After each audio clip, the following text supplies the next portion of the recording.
समस्या है तो समाधान भी। बुद्ध कथा। महात्मा बुद्ध के शिष्य प्रतिदिन की भांति उनका प्रवचन सुनने उनकी प्रतीक्षा कर रहे थे। कुछ ही देर में बुद्ध पधारे। शिष्यों ने देखा कि उनके हाथ में एक रस्सी है। वे आश्चर्य से बुद्ध को देखने लगे कि वहाँ रस्सी लाने का क्या प्रयोजन है।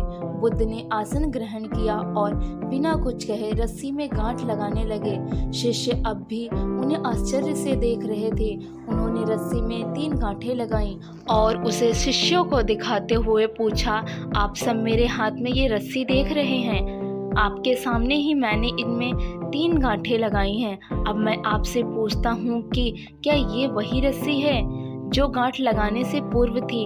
एक शिष्य खड़ा हुआ और बोला, तथागत, मैं इस रस्सी को भिन्न भिन्न दृष्टिकोण से देखूं तो आपके प्रश्न के भिन्न उत्तर पाता हूँ।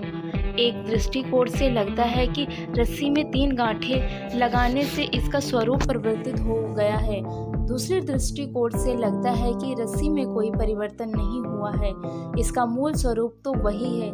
ये आखिर है तो रस्सी ही। बुद्ध बोले, सही कहा। अब मैं इन गांठों को खोल देता हूँ।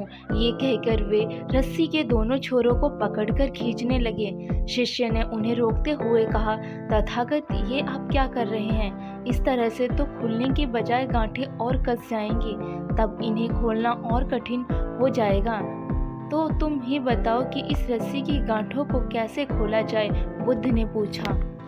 तथागत, इन गांठों को खोलने के लिए पहले हमें ये जानना होगा कि ये लगाई कैसे गई हैं। ये जानने के बाद ही इन्हें खोलने का प्रयास करना होगा। सही कहा, बुद्ध बोले। रस्सी और इनमें लगाई गई गांठों द्वारा मैं तुम्हें जीवन में आने वाली समस्याओं के निवारण का सही तरीका बताना चाहता हूँ।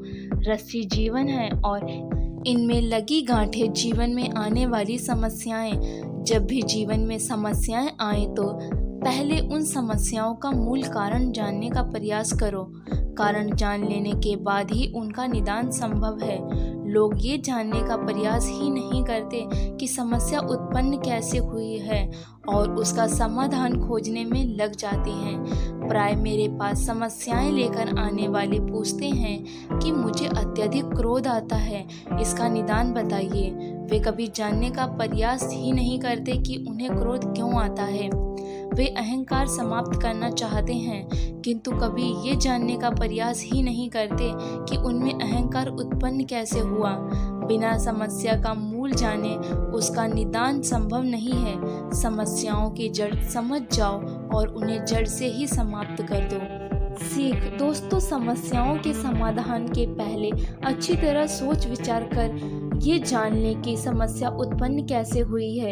फिर ये जानने का प्रयास करें कि उसके निवारण के लिए क्या क्या किया जा सकता है।